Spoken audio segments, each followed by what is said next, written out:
Isa pong malaking ingay dito sa mundo ng crypto ang dulot ng tweet ni Ginoong Peter Brandt matapos po niyang sabihin na natamaan na ang kanyang target at nakapag-take profit na po siya kay XRP. Kilala po si Ginoong Brandt bilang isa sa mga pinaka-respetadong market analyst sa mundo dahil sa kanyang dekadang karanasan or experience sa classical charting principles. Ngayon tila napatunayan niyang tama ang kanyang bearish prediction kay XRP matapos itong bumagsak ng higit 13% sa loob ng isang araw. Kaya ayan po ang siyang ating pag-uusapan sa video na ito. Pero bago po tayo magpatuloy ay pakibaso na lang po muna ang disclaimer dito sa ibaba ng ating screen. Ayan, yung nakikita natin dito ay walang iba kundi si Ginoong Peter Brandt. Ngayon ay ano po ba ang nakita ni Ginoong Peter Brandt sa chart ni XRP? Sabi po rito ay the cryptocurrency market often moves in unpredictable ways, but for traders who rely on technical analysis, patterns can provide a warning before a shift. Yan, ang crypto market ay kilala po sa biglaan at hindi inaasahang galaw. Pero para po sa mga traders na marunong magbasa ng chart patterns, kadalasan ay nakikita po nila ang babala bago mangyari ang malalaking pagbabago. Ganito po mismo ang ginawa ni Ginoong Peter Brandt. Gumamit siya ng classical charting method para makita ang sinyales ng posibleng pagbaba ng XRP. Sa kanyang pagsusuri or analysis, malinaw daw na may panganib ng breakdown sa presyo nito. Kaya sa market impact, dahil po sa pahayag na ito, maraming traders ang nagbenta agad na naging dahilan ng mas mabilis na pagbaba ng presyo ng XRP sa short term. Ngayon paano naman po pinatunayan ni Ginoong Brandt ang kanyang bearish view?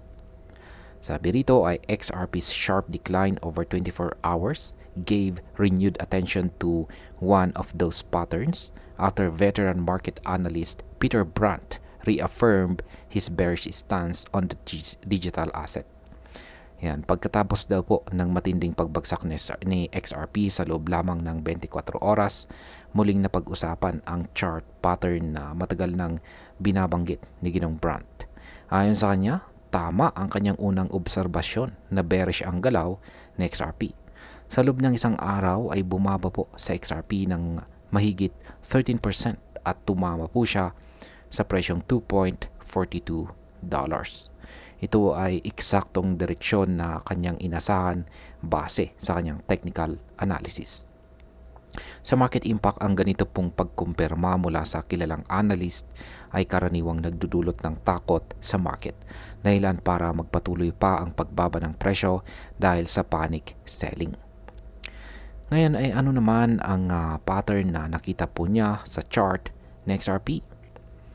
Ayan, Brandt, known for his decades of market experience and use of classical charting principles, recently shared a post showing an updated XRP chart.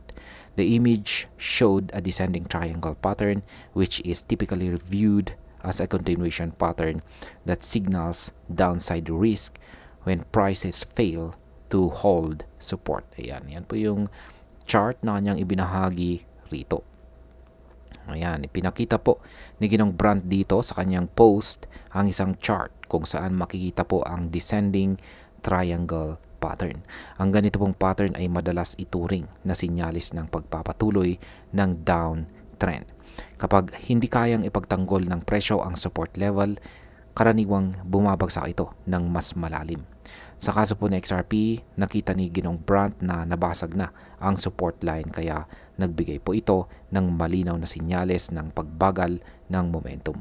Kaya sa market impact, ang pagkabuo ng descending triangle ay nagsisilbing babala sa mga traders na malapit na po ang sell-off kaya mas lalong lumakas ang selling pressure ng XRP.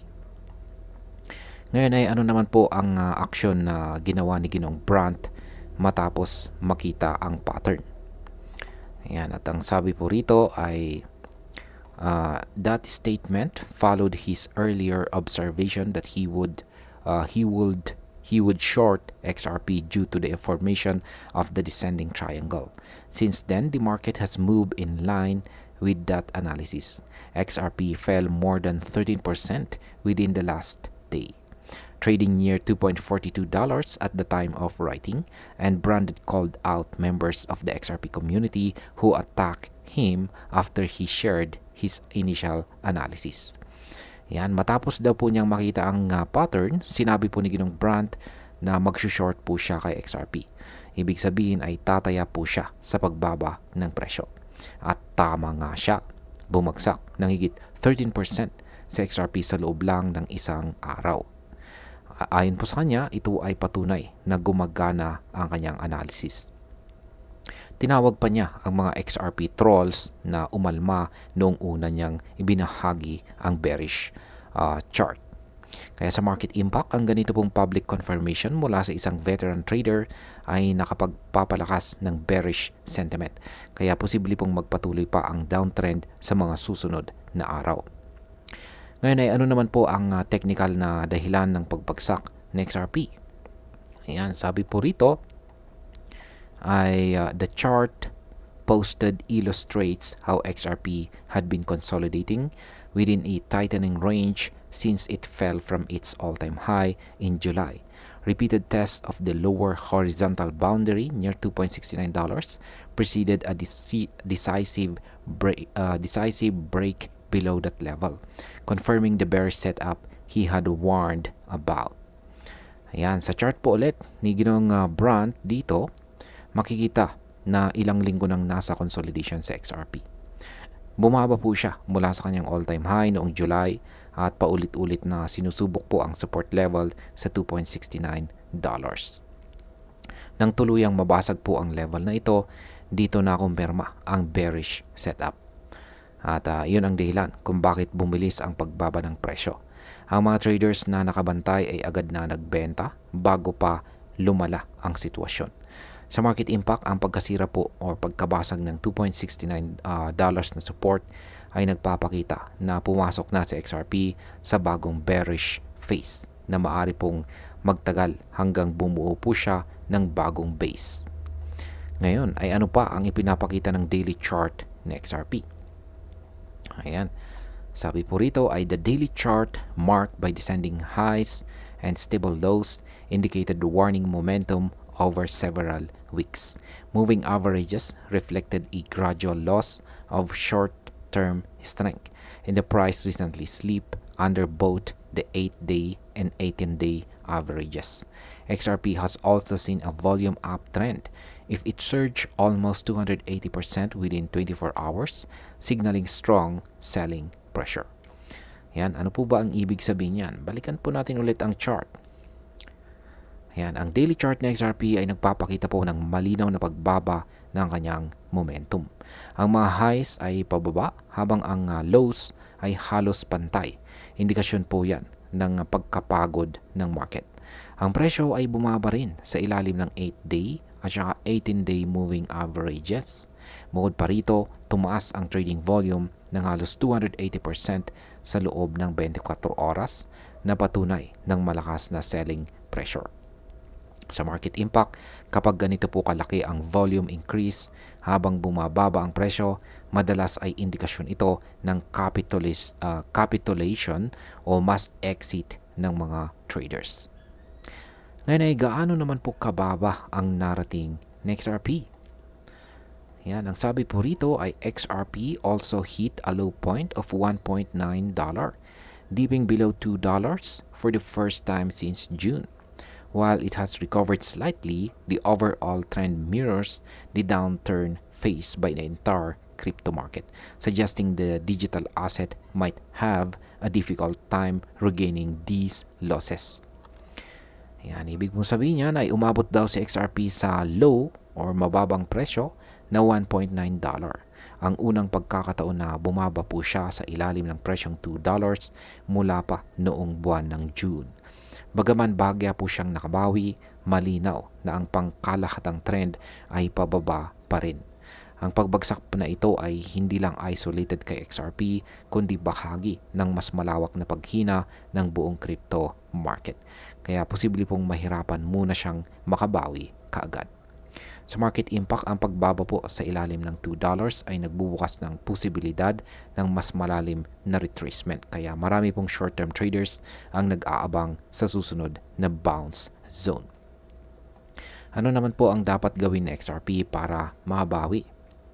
Sabi rito ay following the breakdown, XRP will likely need to reclaim the $2.69 to $2.80 range to restore bullish momentum. Until that occurs, many traders may treat recent support levels as potential resistance. Despite the pullback, long-term holders continue to monitor whether the token can maintain stability above $2.2. Ayan, ayon po sa mga analyst, kailangan munang mabawi ni XRP ang presyo sa pagitan ng $2.69 hanggang $2.80 upang muling bumalik ang bullish momentum. Hanggat hindi ito nangyayari, ang dating support ay posibleng maging resistance. Gayunpaman, nananatiling positibo po ang mga long-term holders basta't mapanatili ni XRP ang presyo sa itaas ng $2.2. Ito ang susi upang maiwasan ang mas malalim na pagbagsak. Sa market impact, kung magtagumpay po sa XRP na umangat muli sa $2.8, posibleng magsimula ang mini recovery phase. Pero kung mabigo, baka magtagal po ang sideways na bearish movement. Yan, bilang panghuli, ang opinion ko naman po rito ay makikita natin na sa pagkakataong ito ay naging tama si Ginoong Peter Brandt sa kanyang technical analysis.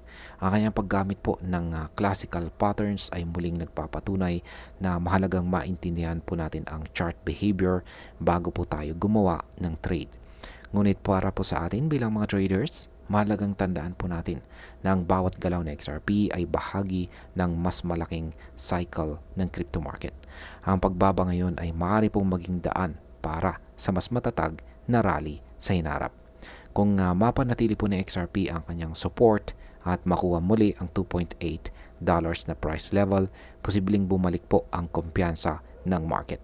Pero hanggat hindi yon nangyayari, dapat manatili po tayong maingat.